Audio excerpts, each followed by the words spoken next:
Hi friends, welcome to Gracie wings. ఎలా ఉన్నారు అందరూ? సో మీరు అందరూ బాగున్నారు అనుకుంటున్నానండి. ఇకపోతే నేను చాలా రోజుల తర్వాత after long time video upload చేస్తున్నాను. సో ఏమనుకోకండి, నాకు ఇంట్లో కొన్ని పరిస్థితుల కారణంగా నేను వీడియోస్ అనేది అప్లోడ్ చేయలేకపోతున్నాను.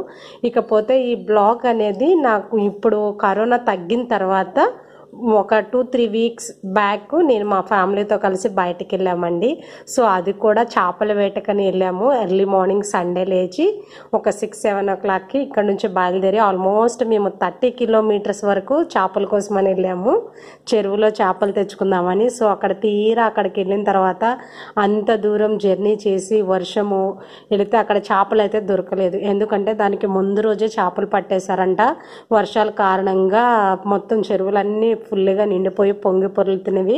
ఇక్కడ చూస్తే స్క్రాప్ దొరికిందండి మాకు అక్కడ. ఆ పీత మా పిల్లలకైతే అసలు అది ఏందో కూడా తెలియదు. సో వాళ్ళకి చూపించడం కోసం అని చెప్పేసి అక్కడ ఒక అంకుల్ పట్టుకున్నారు. మాకు పట్టుకోవడానికి అంత భయంగా ఉంటే అంకుల్ పట్టుకొని మాకు కవర్లో వేసి ఇచ్చారు. సో దాన్ని మా పిల్లలు కొద్దిసేపు ఆడుకొని ఇంటికి తీసుకొచ్చుకున్నారు. ఇంటికి తీసుకొచ్చి ఇంట్లో కొంచెం ఒక తాంబేలు ఉంటే దానికి వేసారు, కానీ అది తినలే, అది పారిపోయింది. సో ఇకపోతే కొంచెం దూరం వచ్చిన తర్వాత అక్కడ మాకు మంకీస్ అనేవి చాలా కనిపించినవి. సో వాటితో కూడా కొంచెం సేపు స్పెండ్ చేసాము మేము. పిల్లలంతా కూడా వీడియోస్ తీసాము, ఫొటోస్ తీసాము. చాలా మంకీస్ అంటే చాలా మంకీస్. అక్కడ వేప చెట్టు ఉంది చూడండి, ఆల్మోస్ట్ వేప చెట్టు నిండా కూడా మంకీస్ ఉన్నవి. అసలు ఫుల్గా గ్యాప్ లేదనమాట. చిన్న చిన్న పిల్లల దగ్గర నుంచి పెద్ద వరకు కంప్లీట్గా ఆల్మోస్ట్ ఒక 30-40 మంకీస్ అయితే ఆ చెట్టు మీద ఉన్నవి. అది మీకు చీకటిగా ఉండడం వల్ల కనిపించలేదు. సో దాన్ని కూడా నేను క్యాప్ చేసుకున్నాను. ఇంకా కొంచెం ముందుకు వచ్చిన తర్వాత వాటర్ ఫుల్గా ఫ్లో అయిపోతుంది వర్షాలకి. అక్కడ చేలు, పంట పొలాలు అన్నీ కూడా మునిగిపోయినవి. అది చూడండి, అదంతా వర్రి నాట్లు. సో పొలం అంతా కూడా అది వర్రిలాగానే తెలియట్లేదు, అట్లా మునిగిపోయింది. ఇంకా కొంచెం మేము అట్లా జర్నీ చేస్తూ వస్తుండగా దారిలో మాకు కళ్ళు కనిపించిందండి. సో అక్కడ కూడా కొద్దిసేపు ఆగాము, రిలాక్స్ అవుదామని చెప్పేసి అక్కడ ఆగాము. ఆగి అదంతా కళ్ళంతా చూసి క్యాజువల్గా రేట్స్ అవి అడిగారు మా వాళ్ళు పిల్లలు. సో అడిగిన తర్వాత అక్కడ దాని నుంచి మా అక్కడ కొద్దిసేపు మేము స్పెండ్ చేసిన తర్వాత వర్రి పొలాలు కూడా ఉన్నవి అక్కడ. సో అది మా పిల్లలకి ఏందో కూడా తెలీదు, వర్రి రైస్ ఎట్లా వస్తుంది అని చెప్పేసి దాన్ని నేను తీసి తుంచి వాళ్ళకి చూపించాను. సో దీని నుంచే రైస్ వస్తుంది అని చెప్పేసి మనకి కోతకు కూడా రెడీ అయిపోయింది వర్రి పొలము. ఒక 10 daysలో మేబీ కట్ చేయొచ్చు అనమాట. అట్లాగా మనకు రెడీ అయిపోయింది. సో కొంచెం సేపు స్పెండ్ చేసిన తర్వాత అక్కడ మా పిల్లలు టిక్ టాక్ వీడియోస్ తీసుకున్నారు. వీళ్ళు మా అల్లుడండి, మా మేనల్లుళ్ళు, వాళ్ళిద్దరు పెద్ద పిల్లలు, ఆ చిన్న పిల్లలేమో మా పిల్లలు. సో అక్కడ కొద్దిసేపు ఒక 10 minutes స్పెండ్ చేసాము. పిల్లలంతా కొద్ది సరదాగా ఆడుకున్నారు. ఎందుకంటే చాలా రోజుల తర్వాత మేము బయటకు వచ్చాము. అసలు బయటకు అనేదే పోము, ఎక్కువ ఇంట్లోనే ఉంటాము. ఇంకా ఫ్యామిలీస్ అందరూ కూడా దగ్గరే కాబట్టి బయట మనకి ఎక్కువగా పని ఉండదు. సో చాలా రోజుల తర్వాత బయటకు వెళ్ళామని సరదాగా ఆడుకొని స్పెండ్ చేసాము. ఇంకపోతే అంకులు వేసుకున్నారు కదండి, అది కళ్ళు తీసేది, తాడి చెట్టు ఎక్కేది, అది వేసుకోవాలని నాకు చాలా ఆశ అనిపించింది. సో దాన్ని వేసుకోవడానికి నేను ట్రై చేస్తుంటే అసలు కుదరలేదనమాట. ఎవరు వృత్తి వాళ్ళకే కదండి. సో నేను ఎంతగానో ట్రై చేశాను, అంకుల్ హెల్ప్ చేశాడు, కానీ అంకుల్ నాకేయడం రావట్లేదు, ఆయన వేసుకుంటున్నారు. సో ఎట్ లాస్ట్ అయితే వేసుకున్నా, కానీ తప్పేసుకున్నాను నేను. యాక్చువల్లీ ఆ ముందు వేసుకున్నది వెనక్కి వెళ్ళాలంట, వెనుకున్నది ముందుకు రావాలంట. సో అంకుల్ కూడా వేయడానికి ట్రై చేశారు, కానీ ఆయన నాకు వేయడానికి కుదరట్లేదు, నేను వేసుకోవడానికి రావట్లేదు.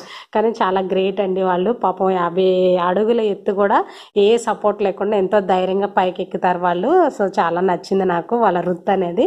ఇకపోతే మాకు చేపలు అక్కడ చెరువు దగ్గర దొరకలేదు కాబట్టి తిరిగి మళ్ళీ మేము గట్కేసర్ మార్కెట్కి వచ్చాం. చేపల మార్కెట్కి వచ్చి ఇక్కడ చేపలు అనేది తీసుకున్నాం. చేపలు ఇక్కడ కూడా చాలా ఫ్రెష్గా ఉన్నవి, బాగున్నవి. సో మార్కెట్లో నుంచి చేపలు తీసుకొని ఇంటికి వచ్చామండి.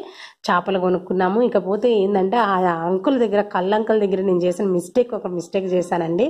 సో అది వేసుకునే సంతోషంలో నా కాలు వెళ్ళి ఆ కళ్ళు కుండకి తాకడం వల్ల కళ్ళంతా కూడా పోయింది. పాపం చాలా బాధ అనిపించింది. సో మన వల్ల వాళ్ళు ఇబ్బంది పడకూడదు, మన వల్ల వాళ్ళు బాధపడకూడదు, ఏదో నా సంతోషం కోసం నేను అక్కడ ట్రై చేసే క్రమంలో నేను మిస్టేక్ చేశాను.